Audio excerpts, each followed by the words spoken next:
અમદાવાદ શહેર માટે ગૌરવની ક્ષણ બની શકે તેવી એક અનોખી કલાત્મક પહેલ શરૂ થવા જઈ રહી છે. લંડનના હાઉન્સલો શહેરમાં રહેતા ગુજરાતી મૂળના કલાકારો જિગ્નેશ પટેલ અને યશ પટેલ તથા ભારતના અનુભવી વરિષ્ઠ કલાકાર રોહિત પટેલ મળીને અમદાવાદમાં એક વિશાળ અને ઐતિહાસિક કમ્યુનિટી મ્યુરલનું સર્જન કરવા જઈ રહ્યા છે. આ મ્યુરલ માત્ર એક દિવાલ ચિત્ર નહીં, પરંતુ અમદાવાદના ભવિષ્ય, યુવાનોના સપનાઓ અને 2030 કોમનવેલ્થ ગેમ્સમાં સપનાને સમર્પિત એક જીવંત કલાત્મક સંદેશ છે. જિગ્નેશ પટેલ અને યશ પટેલ છેલ્લા ઘણા વર્ષોથી યુકેમાં જાહેર કલા, સમુદાય આધારિત આર્ટ પ્રોજેક્ટ્સ અને વિશ્વ સ્તરીય મ્યુરલ્સ માટે જાણીતા છે. તેઓ અનેક ગિનેસ વર્લ્ડ રેકોર્ડ પ્રોજેક્ટ્સનો ભાગ રહી ચૂક્યા છે અને હજારો યુવાનોને કલા સાથે જોડવાના પ્રયાસો કર્યા છે.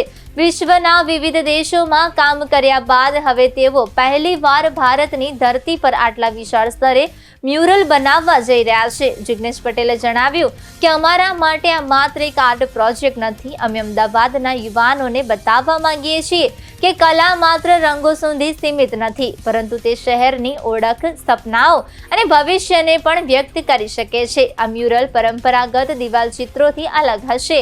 તેમાં રમતગમત, યુવા શક્તિ, શિક્ષણ, નવીનતા, સંસ્કૃતિ અને વૈશ્વિક સ્તરે આગળ વધવા અમદાવાદની કહાનીને આધુનિક કલાત્મક ભાષામાં રજૂ કરવામાં આવશે.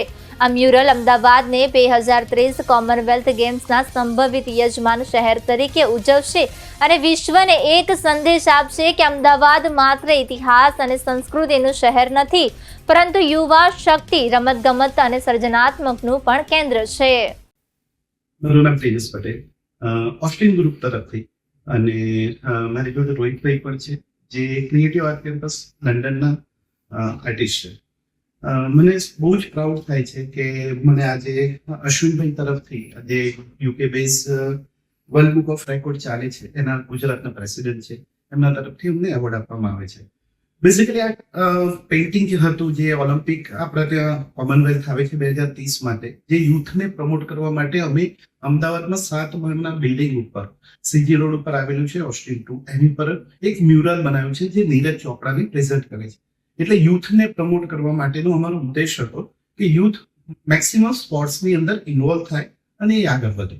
એના માટે આજે હું અશ્વિનભાઈની ઓફિસમાં આવ્યો છું અને એમણે મને આ એવોર્ડથી સન્માનિત કર્યો. એના માટે હું આપનો ખૂબ ખૂબ આભારી છું. Thank you.